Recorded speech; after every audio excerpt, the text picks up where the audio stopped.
توجہ دیا؟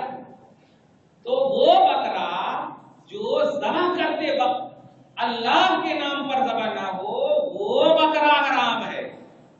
وہ بکرا جو ابھی ذبح کرنے کے لیے 20 دن باقی ہے مگر کوئی آپ سے پوچھ رہا ہے یہ بکرا کس واسطے لائے ہیں تو آپ کہہ رہے ہیں 11ویں کرنے کے واسطے، غوث پاک کی فاتحہ کرنے واسطے، تو اس بکرے کی نسبت اگر ذبح سے پہلے کر رہے ہیں تو یہ بکرا حرام نہیں ہے. اس لیے کہ چلتے پھرتے بکرے کو حلال و حرام کا فتویٰ کیسے دیں گے آپ؟ حلال و حرام کا مسئلہ یوزنگ سے ہے، یوز کرنے سے ہے، اور چلتا پھرتا بکرا کوئی یوز نہیں کرتا ہے. توجہ دیجیے گا. کھانے پینے کے مسئلے جو ہوتے ہیں خاص طور سے جانور کے باب میں وہ وقت ذبح کا مسئلہ ہے، اس کو اور آسان سمجھنا ہے سمجھیے.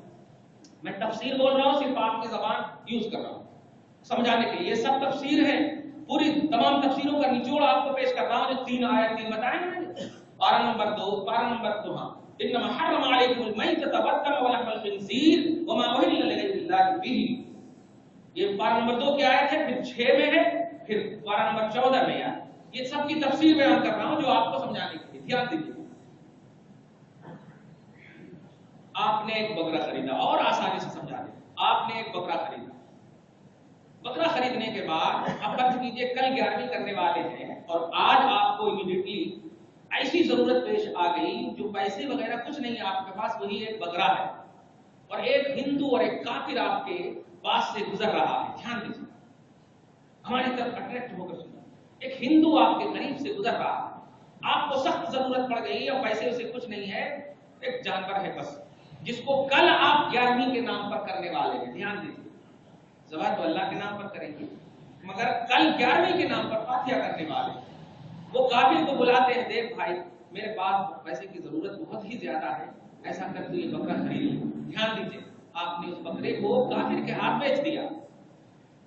اب وہ کافر جس بکرے پر آپ نے 1 دن پہلے تک کیا نسبت رکھا تھا غوث پاک عبد القادر جیلانی، مگر وہ کافر جب بکرا لے کر گیا تو وہ اپنی کالی ماں یا اپنے جتنے بھی دیوتا اور دیوی کے پاس جا کر کے کر دیا، مار دیا، ذبح کر دیا.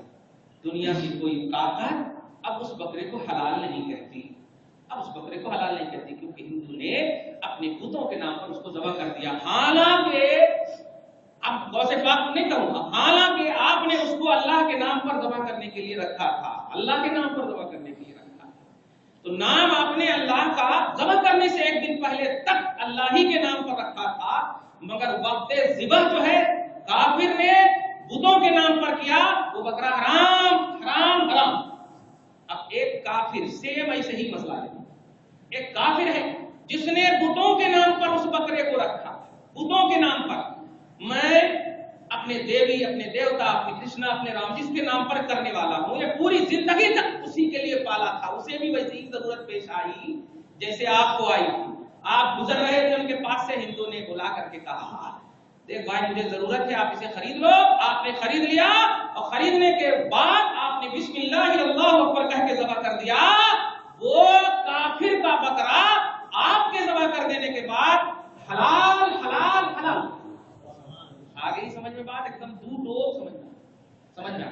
اب آپ بتائیے کافر کے بکرے کو حلال کیوں، پھر آپ کے بکرے کو حرام کیوں؟ بس صرف وقت ذبح نے یہ فتویٰ بتا دیا. ذبح کرتے وقت اگر اللہ کا نام نہ لیا جائے، چاہے کسی کا بھی نام لے، آپ غوث پاک ہو، نبی ہو، صلحاء ہو، صالحین ہو یا بت ہو، کسی خلق کا بھی، کسی مخلوق کا بھی نام لے ذبح کرتے وقت، تو وہ بکرا حرام ہو جائے گا. اور ذبح کرتے وقت ہندو کے گھر میں اگر ذبح ہو رہا ہے مگر اللہ کے نام پر ہو رہا ہے تو وہ ذبیحہ حلال ہے. بات آگے سمجھ میں؟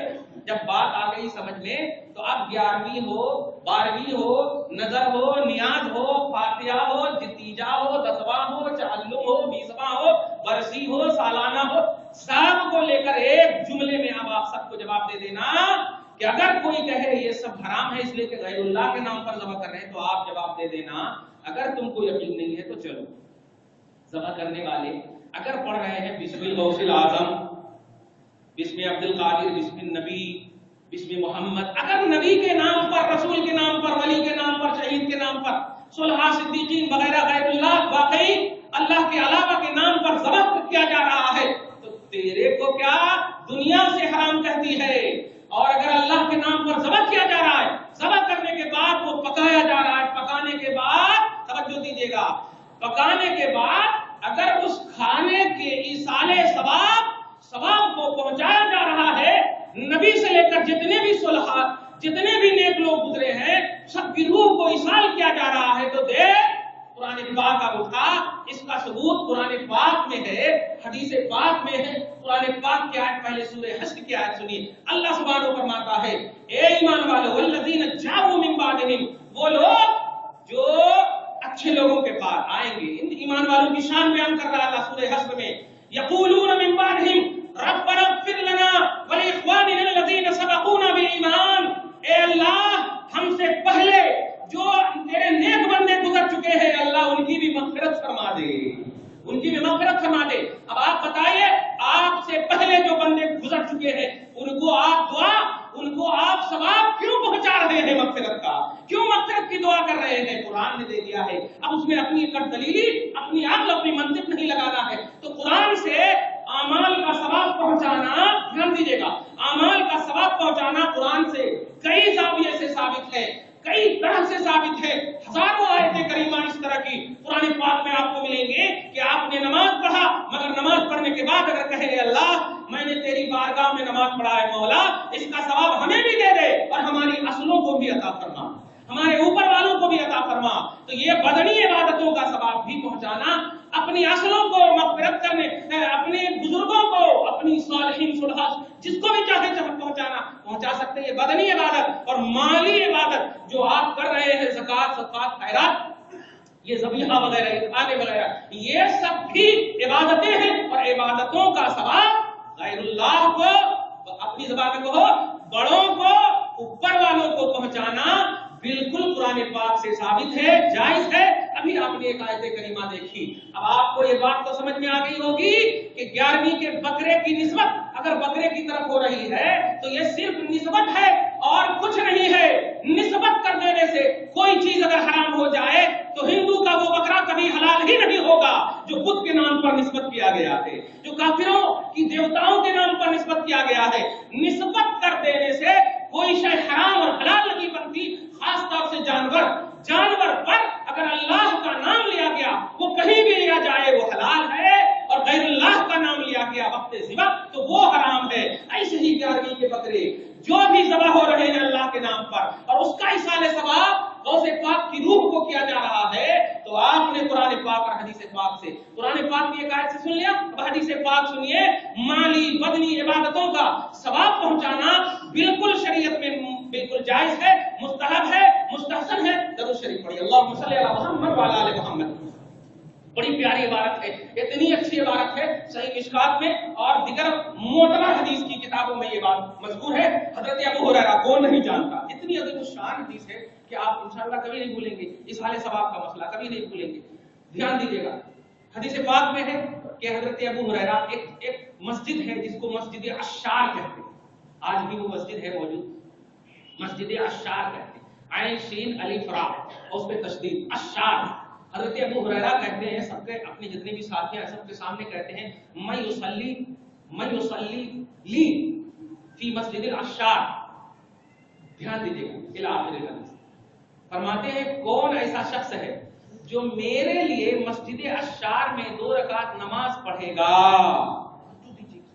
बाप रे बाप, ये हदीस जब सुनते हैं तो रोंगटे खड़े हो जाते हैं। क्या कह रहे हैं, वो मेरे लिए पढ़ेगा। हालांकि दुनिया में अल्लाह के सिवा किसी के लिए नमाज जायज नहीं, तवज्जो दीजिएगा, मगर अबू हुरैरा क्या कह रहे हैं, मेरे लिए पढ़ेगा। इसी मेरे लिए को समझना है, जिसको निस्बत का अकीदा है समझ जाइएगा। क्या कहते हैं, मेरे लिए नमाज पढ़ेगा। शारहीन हदीस, क्योंकि सहाबी है और सहाबी ऐसे जो तमाम सहाबे किराम जो हदीस को रिवायत करने वाले में मुनफरिद शान वाले अबू हुरैरा नजर आते हैं। अबू हुरैरा ऐसे सहाबी, कोई दीवानगी में नहीं, सहाबी